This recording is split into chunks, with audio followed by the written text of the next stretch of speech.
औज़ुबिल्लाहिमिनश्शैतानिर्रजीम बिस्मिल्लाहिर्रहमानिर्रहीम। अस्सलाम वालेकुम। कैसे हैं प्यारे व्यूअर्स, उम्मीद करती हूँ सब खैरियत से होंगे। आज मैं आपको कुछ अच्छी बातें बताऊंगी, यानी कि 7 दाने।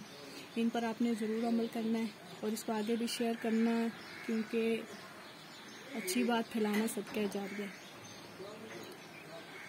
है। नंबर 1, ज़िंदगी की माला में ऐसे कीमती मोती जमा करो जिनकी चमक से सारे जहां में रोशनी फैल जाए। नंबर 2, अपनी ज़िंदगी में ऐसी शम्में रोशन करो जिनकी रोशनी से आने वाली नस्लें रोशनी हासिल कर सकें। नंबर 3, वो इंसान जो इल्म हासिल करके भी गुनाह करे वो इस फूल की तरह हैं जो शौक रंग होने के बावजूद खुशबू न दे सके। नंबर 4, किताबों को ज़मीन पर न गिरने दिया करो, क्योंकि किताबें इंसान को आसमान पर ले जाती हैं। नंबर 5, आदतें इब्तदा में कच्चे धागे की तरह होती हैं, लेकिन आस्ता आस्ता लोहे की तार बन जाती हैं जिनमें शख्सियत महसूर होकर रह जाती है।